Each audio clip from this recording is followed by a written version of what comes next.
My son texted me, "Don't call me anymore, I'm tired of you and your requests." I said nothing.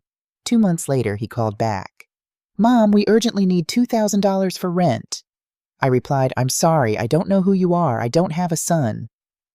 And I hung up. I'm Betty Patterson, and this is the hardest thing I've ever had to say out loud. But if my story can help even one person find the courage to choose themselves, then it's worth the pain of sharing it. So please stick with me to the end.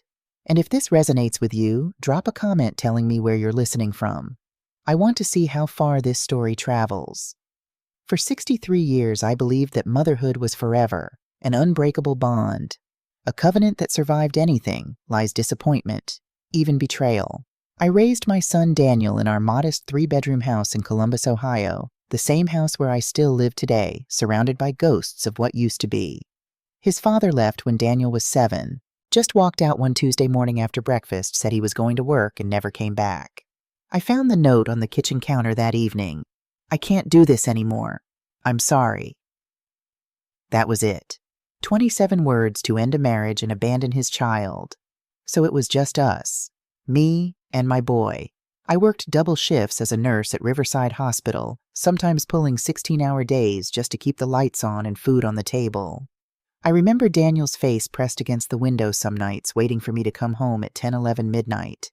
I'd find him asleep on the couch, homework still spread out on the coffee table. "I'm sorry, baby," I'd whisper, carrying him to bed. "Mama's doing the best she can." And I was. God knows I was. I sacrificed everything. New clothes, that money went to Daniel's soccer cleats.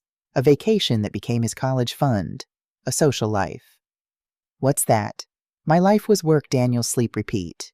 And I didn't mind. That's what mothers do, right? We give until there's nothing left, and then we dig deeper and give some more. Daniel grew up, got into Ohio State on a partial scholarship. I covered the rest, of course. Graduated with a business degree. Met a woman named Amber at some bar downtown, and 6 months later they were married at City Hall. I wasn't invited to the ceremony. Found out 3 days later through a Facebook post.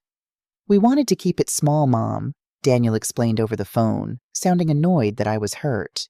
"You understand, right?" I said yes. I always said yes. Amber was, well, let me be careful here. Amber was beautiful in that sharp, calculated way. Blonde hair, always perfectly styled nails, always done designer purse on her arm, even though Daniel was working at some startup making barely above minimum wage. She smiled at me during our first meeting, but her eyes were ice cold. Assessing, measuring my worth. "Daniel's told me so much about you," she said, and somehow it didn't sound like a compliment. The request started small, 3 months after the wedding.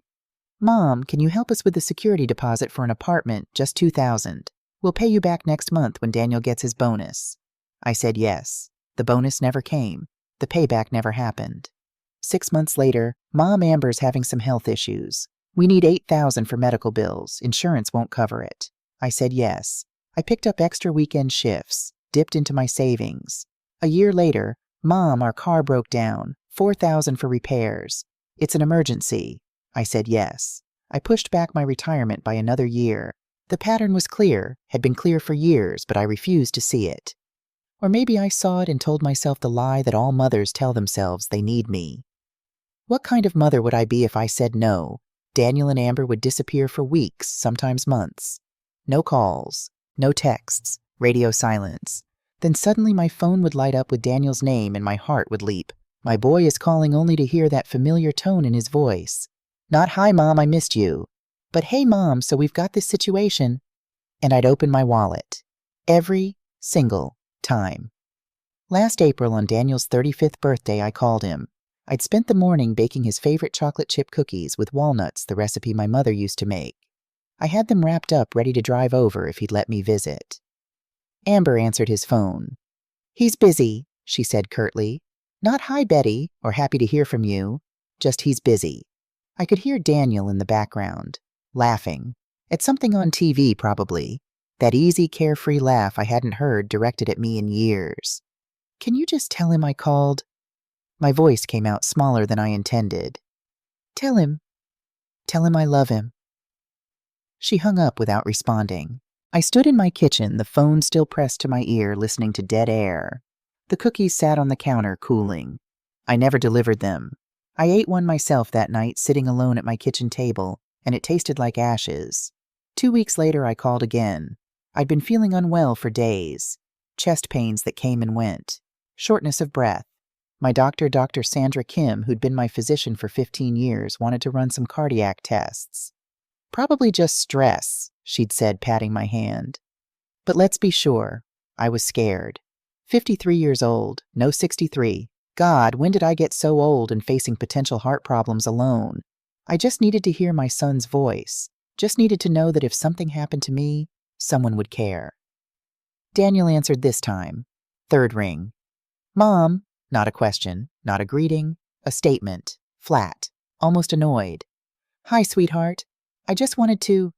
What is it? He cut me off. I'm in the middle of something. The pain in my chest tightened. Not the physical pain, the other kind. I just wanted to talk, Daniel. I haven't heard from you in weeks, and Mom, seriously, I don't have time for this. It'll just take a minute. I wanted to tell you that I'm having some health... Mom, stop! The word hit me like a slap. Daniel, I'm your mother. I just need... And then he said it. The words that would replay in my mind for the next 2 months like a song I couldn't shake. Don't call me anymore. I'm tired of you and your requests. The line went dead. I sat there in my kitchen, the phone still pressed to my ear, listening to the dial tone hum. The afternoon sun streamed through the window over the sink, illuminating dust particles floating in the air. Everything looked exactly the same as it had 5 minutes ago, but something fundamental had shifted. My requests. What requests had I ever made of him? In 35 years, what had I ever asked for, except the occasional phone call, a visit on Christmas, 5 minutes of his time? I looked at the refrigerator covered in photographs held up by magnets from places I'd never been. Daniel as a baby, all rolls and smiles. Daniel at his 8th grade graduation, gap-toothed and proud. Daniel at his wedding, Amber tucked under his arm, both of them looking at each other instead of the camera. In every single photo, I was smiling, proud, loving.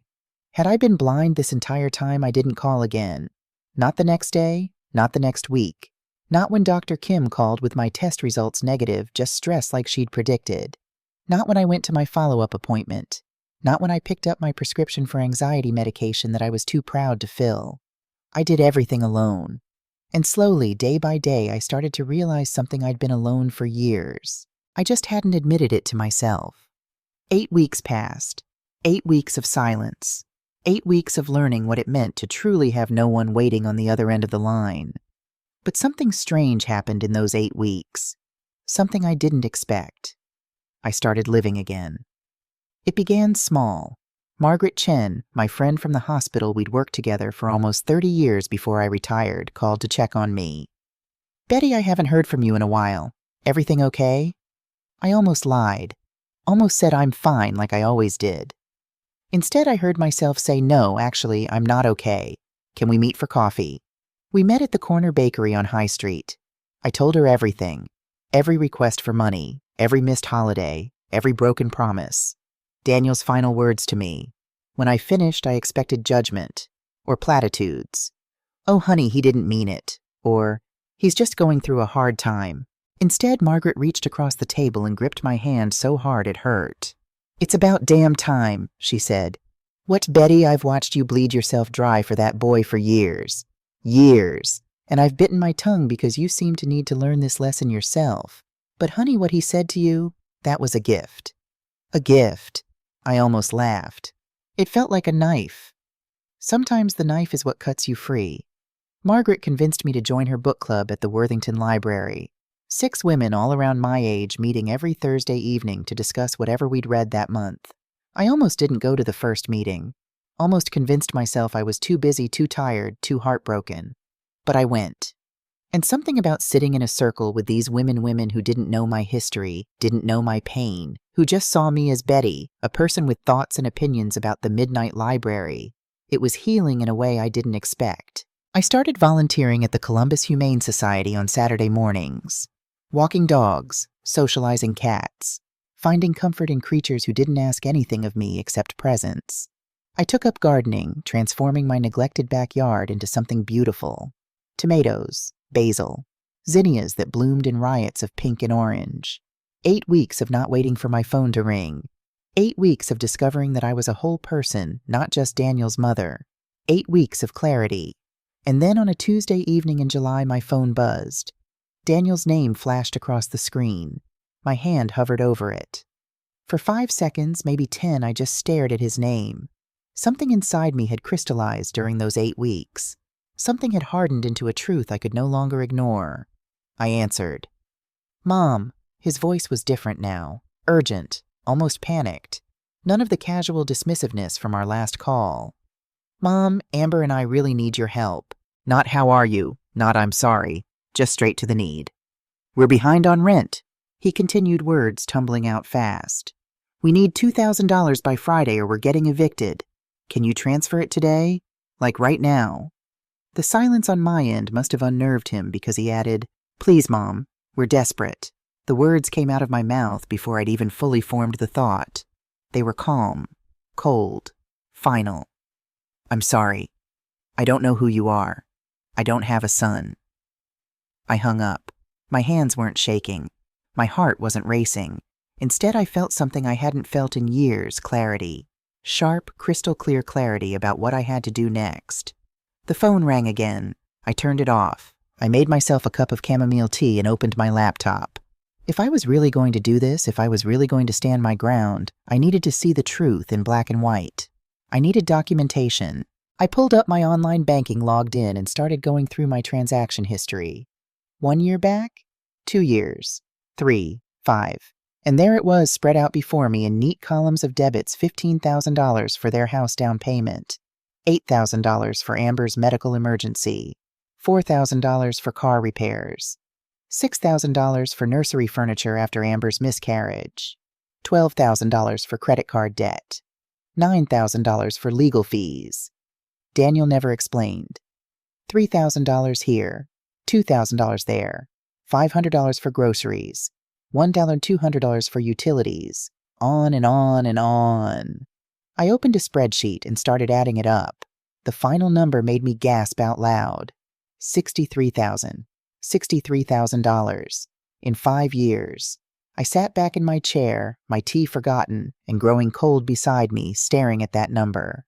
$63,000 that could have been my comfortable retirement, my emergency fund, my security. Instead, it had gone into a black hole with nothing to show for it. No thank yous, no repayments, no visits, no phone calls except when they needed more. I thought about how I'd worked until I was 61, 2 years past, when I'd planned to retire because I kept telling myself they need me just 1 more year, just until they get on their feet.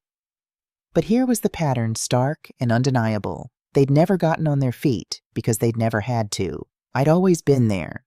The safety net that never said no. My phone stayed off for the rest of the night. When I finally turned it back on Wednesday morning, there were 47 missed calls, 32 text messages. I didn't read them. Not yet. Instead, I called Margaret. "I need your help," I said when she answered. "And I need you to not judge me for what I'm about to tell you." "Honey," Margaret said gently, "I've known you for 30 years. Nothing you say could make me judge you." I told her about the $63,000, about the spreadsheet, about my decision to cut them off.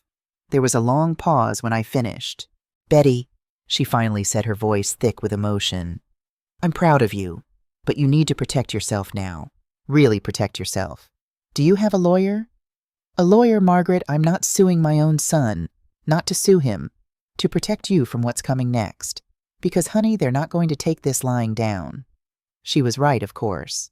Margaret gave me the name of Patricia Mendez, a lawyer she knew from her book club who specialized in elder law. "Elder law," I laughed bitterly. "I'm only 63. Elder exploitation doesn't have an age limit, Betty. It just has a pattern. And what you've described, that's textbook financial exploitation." I called Patricia that afternoon.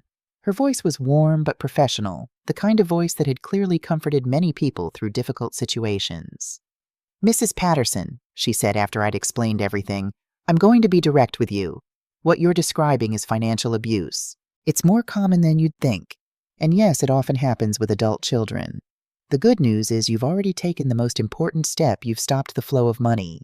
Now we need to make sure you're protected moving forward." "Protected how?" "First, we remove your son from any and all access to your accounts. Second, we document everything, every text, every email, every transaction. Third, we update your will and power of attorney to explicitly exclude Daniel and his wife. And fourth, she paused.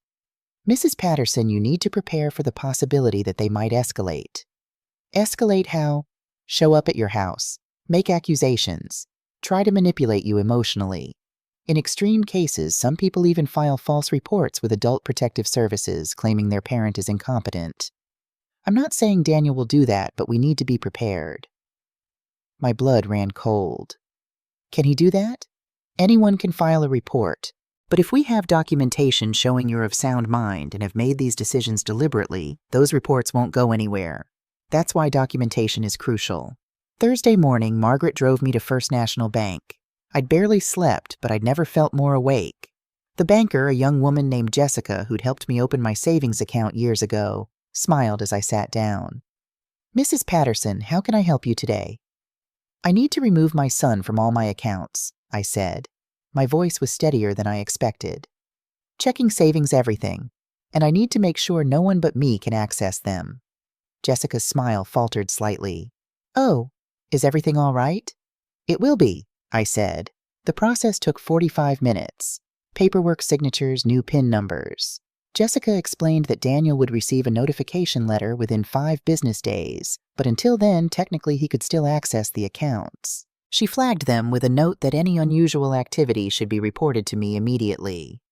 Is there anything else? She asked gently. Something in her eyes told me she understood more than she was saying. How many other mothers had sat in this chair protecting themselves from their own children? Yes, I said. I'd like to speak with someone about updating my will. Margaret squeezed my hand as we left the bank. You're doing the right thing, Betty. Was I? The doubt crept in as we drove back to my house, but when I turned my phone back on, the doubt evaporated. 53 new messages. I opened the text thread, my stomach churning. Daniel, Mom, this isn't funny. Call me back. Daniel, we're serious about the eviction. We need that money today. Daniel, Mom, Amber. Hi, Betty, this is Amber. I don't know what's going on, but Daniel is really stressed. We genuinely need help, and it's cruel of you to ignore us like this. Daniel, you know what, fine. Be that way. Don't come crying to us when you're old and alone and need help. Amber, we've always been there for you, Betty. This is how you repay us. I read that message 3 times, my anger building with each pass. Always been there for me. When I broke my wrist 2 years ago and couldn't drive for 6 weeks, when I had my cancer scare last year and spent 3 terrified days waiting for biopsy results. When had they ever been there? Then came the message that changed everything. Amber, you're a bitter old woman. Daniel only stayed in touch with you because I told him he should. He wanted to cut you off years ago. You should be grateful we even bothered with you. I stared at the screen, read it again. Then I took a screenshot. There it was. The truth unvarnished and ugly admitted in writing. Daniel had wanted to cut me off years ago. They'd kept me around for my money and Amber had just confessed it. My hands still weren't shaking. They should have been. I should have been crying. Instead, I felt that same cold clarity settling over me like armor. I forwarded the screenshot to Patricia. Her response came within minutes. This is gold. Save everything. Don't delete anything. They arrived at 11 o'clock Friday morning. I'd been expecting them, honestly. I watched from my living room window as Daniel's beaten-up Honda pulled into my driveway.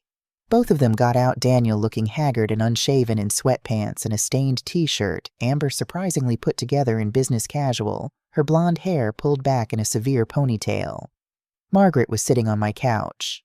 I'd called her that morning and she'd come over without hesitation. You're not facing them alone, she'd said firmly. The doorbell rang, then pounding. Mom, open up, we need to talk. I opened the door but kept the chain lock engaged. Hello, Daniel. His face was red, twisted with anger I'd never seen directed at me before. What the hell is this about? Why are you ignoring us? Why won't you help? I told you, I said calmly. I don't have a son who speaks to me the way you did 2 months ago. That was, he sputtered. I was stressed. I didn't mean it. You're really going to hold that against me. Amber pushed forward, her voice dripping with false sweetness. Betty, please. Can we just come in and talk like adults? No, I said simply. Amber's mask slipped for just a second. We're family. Are we? I kept my voice level. When did you last visit me without needing money? When did you last call just to see how I was doing? That's not fair. Daniel's voice rose. We're busy. We have lives. You can't expect us to drop everything for you all the time. I'm not asking you to drop everything for me, I said. I'm asking you to treat me like a human being instead of an ATM. Oh, here we go. Amber rolled her eyes. The martyr act. You gave us money because you wanted to. We never forced you. I pulled out my phone and read from Amber's text, my voice clear and cold. You're a bitter old woman. Daniel only stayed in touch with you because I told him he should. He wanted to cut you off years ago. You should be grateful we even bothered with you. The color drained from Amber's face. Get off our property, Daniel suddenly shouted. This is harassment. This is my property, Daniel. You're the ones who need to leave. You can't do this, his voice cracked. We're going to get evicted. We have nowhere to go. What kind of mother? What kind of son? I interrupted quietly. Tells his mother not to call him anymore, then calls 2 months later demanding money. Amber's face twisted into something ugly. You selfish bitch. You're sitting in this house alone with all your pension money while your own son is about to be homeless. You should be ashamed. I'm not ashamed, I said. Not anymore. We could sue you, Amber shrieked. Elderly abuse. You promised to help us. Actually, I said I've been documenting everything, including the text where you admitted Daniel only stayed in touch because you told him to, including the $63,000 I've given you over 5 years with no repayment, no thank you, and no reciprocation. My attorney would be very interested in your lawsuit. The word attorney landed like a bomb. They both froze. You got a lawyer? Daniel's voice was barely a whisper. Yes. To do what? To sue your own son. To protect myself from being exploited. Amber grabbed Daniel's arm. Come on, we're wasting our time with this crazy old woman. Let her rot here alone. But Daniel was staring at me with something I couldn't quite read. Shock. Betrayal. For a moment, just a moment, I saw the little boy he'd been. The one who'd climbed into my lap when he had nightmares. The one who'd made me Mother's Day cards with crooked hearts drawn in crayon. Then Amber yanked him away and the moment passed. You'll regret this, Amber shouted from the driveway. When you're dying in some nursing home with no one to visit you, you'll remember this day. They drove off, tires squealing. I closed the door and slid down against it, my legs finally giving out.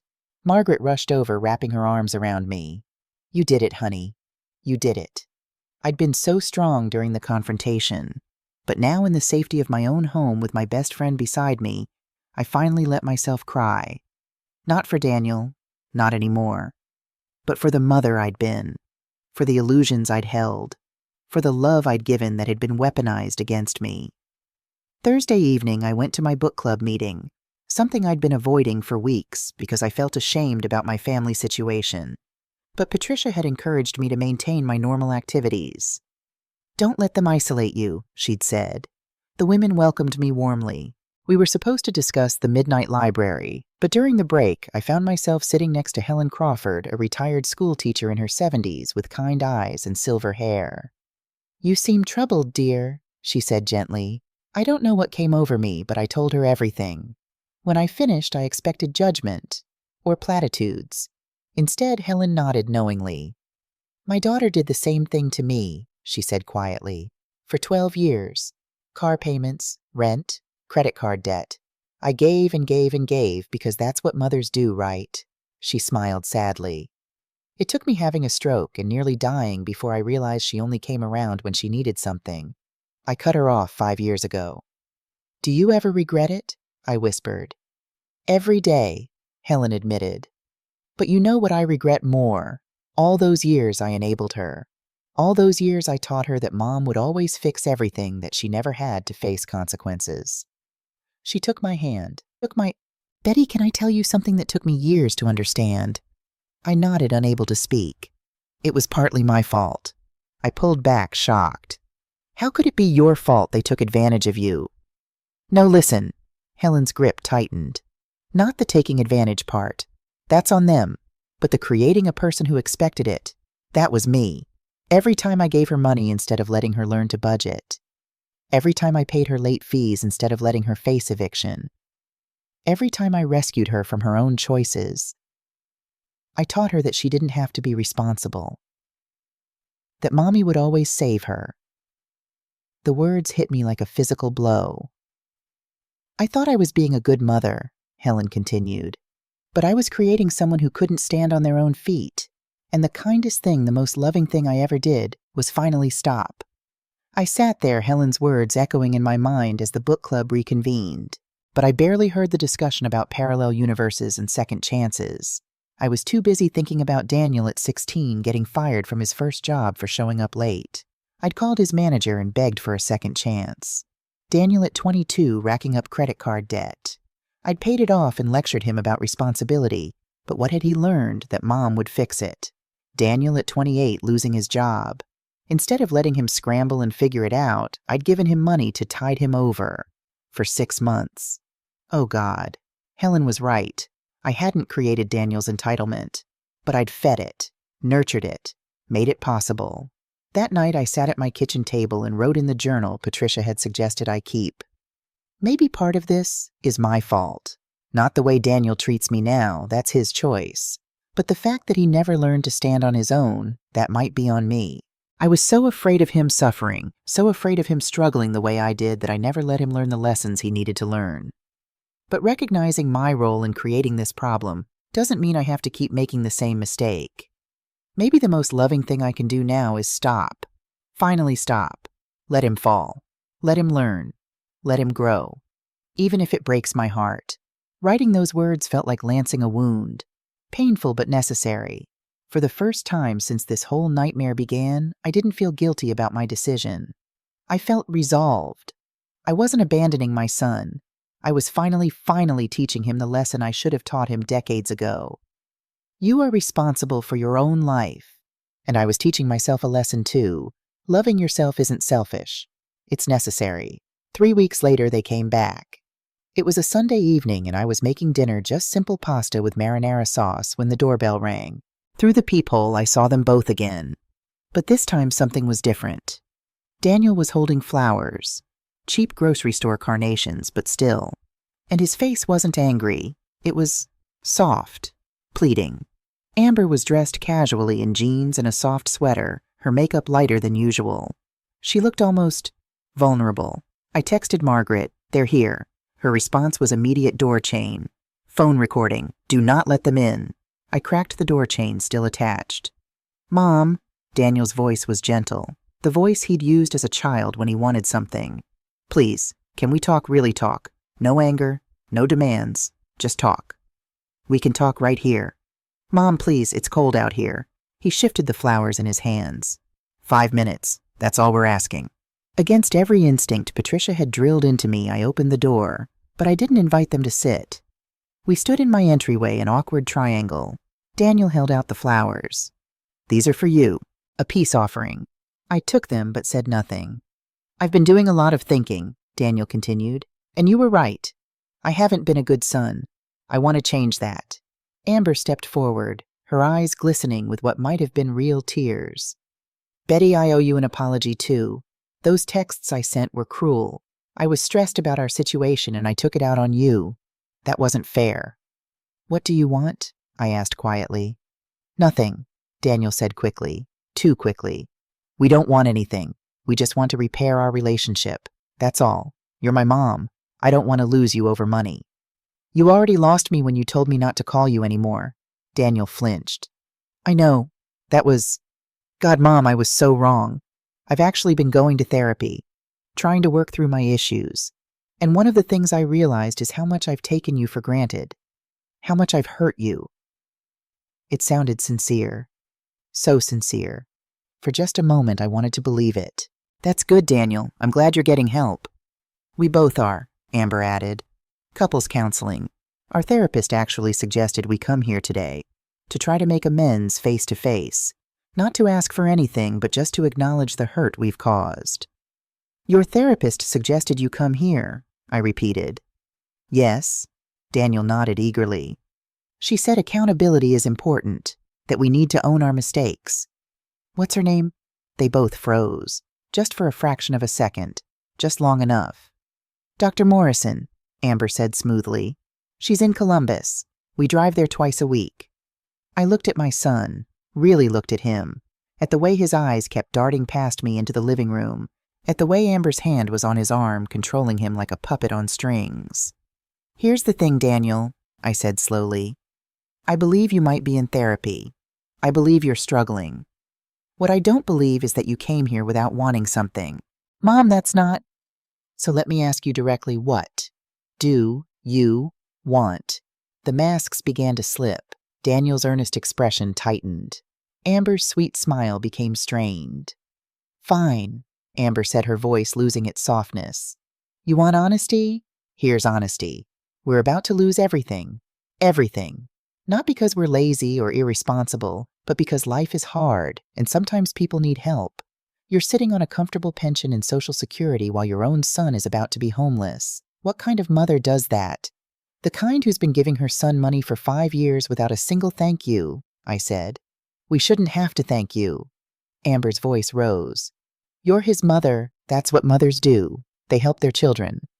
"Children," I said quietly, "or 35-year-old men who are capable of working."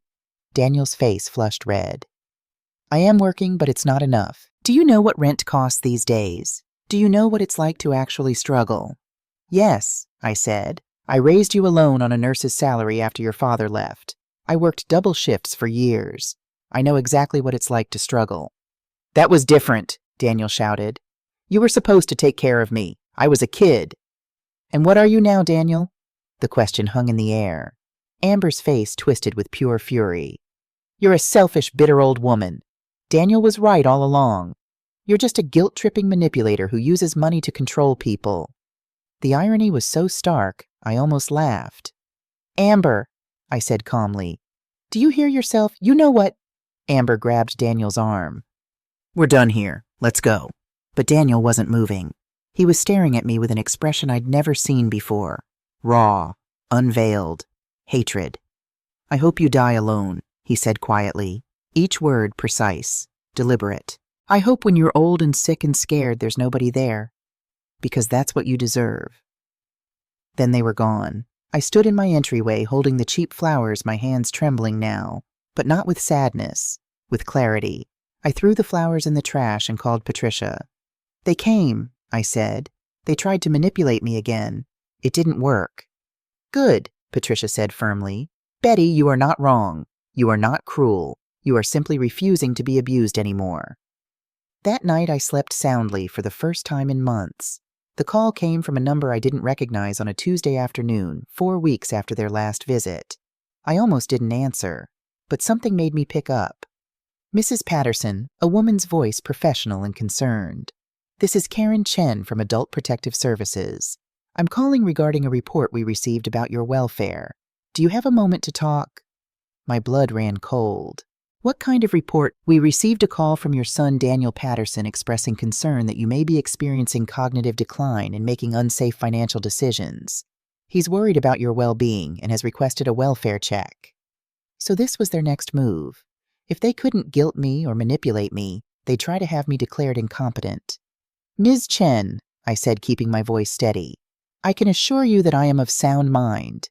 In fact, I believe this call is part of a pattern of harassment from my son and his wife, who have been financially exploiting me for years." There was a pause. "Mrs. Patterson, these are serious allegations on both sides. Would you be willing to meet with me in person? I'd like to assess the situation myself." "Yes." "When would you like to come? Would tomorrow morning work around 10? "That would be fine. I'll have my attorney present as well if that's acceptable." Another pause. "That's certainly your right, Mrs. Patterson." I called Patricia immediately. She was furious but not surprised. "This is a common tactic," she said grimly. "If they can get you declared incompetent, Daniel could potentially get power of attorney and access to your finances. We document everything tomorrow." Karen Chen arrived promptly at 10 the next morning. Patricia was already there, sitting beside me at my kitchen table. For 30 minutes, Karen asked questions about my daily routine, my finances, my health, my mental state. I answered each one calmly, providing documentation where relevant. "You seem very organized," Karen observed. "I'm a retired nurse," I said. "Organization was part of my job for 40 years. Can you tell me about your relationship with your son?" I told her everything, not emotionally, not defensively, factually. The pattern of financial requests, the absence of reciprocal care, the verbal abuse. the escalating harassment. I showed her the texts, the bank statements, the timeline. Karen's expression grew more serious as I spoke. "Mrs. Patterson," she said finally, "in my professional opinion, you are clearly of sound mind. You're articulate, organized, and have taken appropriate steps to protect yourself from what does appear to be financial exploitation. I'll be filing a report that finds no evidence of cognitive decline. However, I am also filing a separate report documenting what appears to be financial exploitation and harassment." After she left, Patricia turned to me. "Betty, you need to prepare yourself. They're going to know it didn't work. And cornered animals are dangerous." That evening, Amber called from Daniel's phone. I didn't answer, but the voicemail she left was chilling. "You called social services on us. You're trying to make us look bad, you pathetic, vindictive bitch. You've just declared war. And trust me, Betty, you're going to lose. We know things about you. We're going to destroy you." I saved the voicemail and forwarded it to both Patricia and Adult Protective Services. The letter arrived 2 weeks later. Handwritten. 3 pages on lined notebook paper. Daniel's messy scrawl. I held it over the trash can for a full minute before deciding to open it. "Dear Mom, I don't even know where to start. I've been up all night thinking about what happened, about everything that's happened over the past few months. Amber said I shouldn't write this, but I feel like I need to reach out. You're my mother. We're family. I'm sorry for what I said. All of it. The things I said on the phone. The things I said at your door. I was angry and scared, and I took it out on you. That wasn't fair. But Mom, I need you to know something, and I'm asking you to please read this with an open heart. Amber's pregnant." I stopped breathing. 3 months along. We found out a few weeks ago. We weren't planning it. We can barely take care of ourselves, but it's happening. I'm going to be a father, and I'm terrified. We're still behind on rent. I'm working 2 jobs now, but it's not enough. Amber can't work much because of morning sickness. We're living on ramen and hope, and I don't know what we're going to do when the baby comes. I'm not asking for money. I know you won't give it to me, and honestly, I understand why. But Mom, I'm asking you to think about this baby, your grandchild. Do you really want your grandchild to be born into instability? Do you want this baby's first home to be a shelter? I know I've screwed up. I know I've been a terrible son. But this baby is innocent. This baby didn't do anything wrong. Please, Mom, not for me. For your grandchild. Love, Daniel, P.S. I've attached a copy of the ultrasound, so you know I'm not lying." The ultrasound photo slipped out from between the pages. Grainy black and white, but unmistakably real. A tiny form barely recognizable as human, with the measurements and date printed at the top. 3 months, 2 weeks. I sat at my kitchen table staring at that photo, feeling like the ground had opened up beneath me. This changed everything. This changed nothing. I called Margaret first. "What are you most afraid of?" she asked after I'd read her the letter. "I'm afraid—" I had to stop and think. "I'm afraid I'll go back to the old pattern, but I'm also afraid that my grandchild will be born with nothing. So find a way that the baby is taken care of, but Daniel and Amber have to stand on their own." I called Patricia next. "Betty," she said carefully, "this is your decision. But remember, they've lied to you before. They claimed Amber had a miscarriage, and you gave them $6,000 for nursery furniture. But this time there's an ultrasound. Then if you decide to help you do it on your terms, with boundaries, with conditions, with accountability." I sat up all night thinking. By morning, I knew what I had to do. I wrote an email to Daniel. "Daniel, I received your letter. Congratulations on the pregnancy. I will not give you cash, but I will help my grandchild. Here is my offer. 1. I will pay your landlord directly for 3 months of rent, $1,803, these $5,402. I will purchase necessary baby items and pay hospital bills directly. 3. In exchange, you must meet with a financial counselor. I will pay the fee. Attend parenting classes. Keep both jobs or find stable employment. Send me a monthly budget showing income and expenses. If you violate any of these conditions, I stop immediately. I'm not doing this for you. I'm doing this for my grandchild. And Daniel, I need you to understand something. I love you. I always will. But I also love myself. And I will never let you hurt me again. You have 24 hours to decide." "Mom," his response came 23 hours later. "We agree. Thank you." 3 words. No apology, no warmth. But it was a start. 6 months passed. 6 months of Daniel and Amber following the rules barely, but they did. They met with the financial counselor. Daniel kept both jobs warehouse work during the day, Uber at night. Amber worked part-time from home doing data entry. Every month they sent me their budget.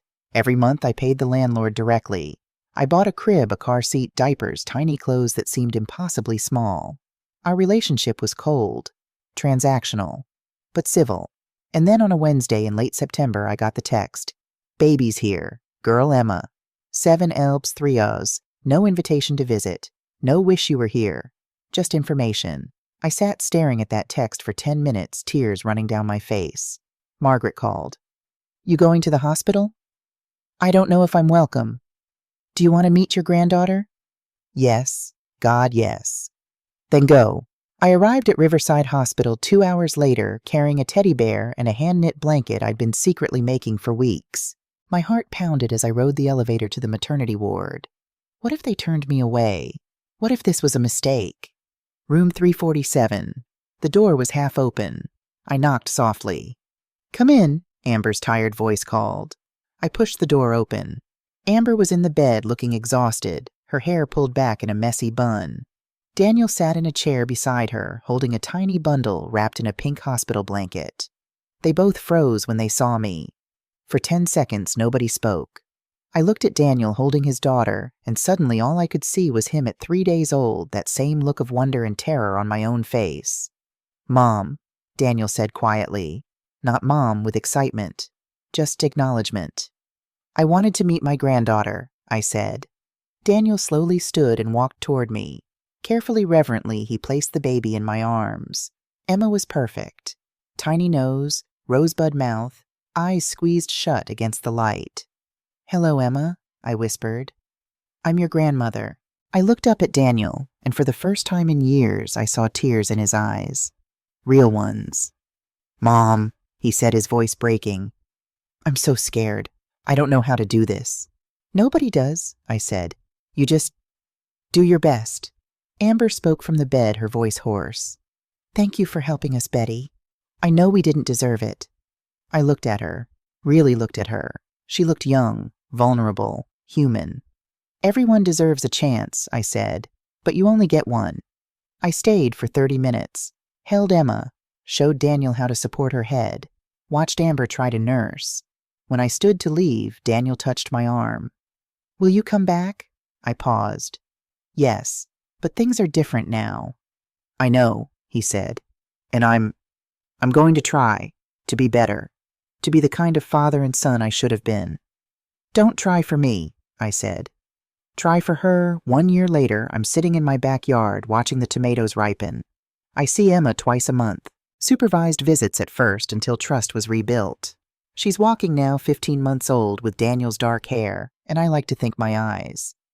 Daniel and Amber are still together, still struggling but managing. They moved to a smaller apartment they can actually afford. They're both working. They've paid me back exactly $0, and I've accepted I probably never will. Our relationship is complicated. Not warm, not like before. Maybe never like before, but there's respect now. Boundaries. Last week, Daniel sent me an email. Long, rambling. A real apology. He admitted he'd used me. Admitted Amber had manipulated him, but that he'd let it happen. Admitted he'd been a terrible son. I'm learning how to be a father, he wrote. And I'm realizing how hard you had it doing this alone. I'm sorry I never saw it before. I cried reading it. Not sad tears. Grateful tears. I wrote back. Thank you. That means more than you know. People ask me if I regret my decision. If I regret saying I don't have a son. Yes, every day. But I don't regret protecting myself. I don't regret drawing the line. I don't regret finally learning that loving yourself isn't selfish. It's survival. I lost my son, but I found myself. And now, slowly, carefully, I'm finding my son again. On new terms. Healthier terms. The journey isn't over. Maybe it never will be. Relationships don't heal overnight, especially ones this broken. But we're trying. Both of us. And maybe that's enough. They say blood is thicker than water, but the full quote is, the blood of the covenant is thicker than the water of the womb. The bonds we choose are stronger than the ones we're born into. I'm choosing to rebuild this bond. But I'm choosing myself first. And I'm teaching Emma something I wish I'd taught Daniel sooner. Love without boundaries isn't love. It's enabling. And sometimes the most loving thing you can do is say no. So that's my story. Was I wrong? Was I cruel? I'll leave that for you to decide. But if you're sitting there being used by someone you love, wondering if you have the right to say no, you do. You absolutely do. Setting boundaries doesn't make you a bad person. It makes you a healthy one. If this story helped you, please subscribe. Share your story in the comments. Let's build a community where we support each other in choosing ourselves. Because everyone deserves to be loved, but not at the cost of losing themselves. Thank you for listening to my story. God bless you all.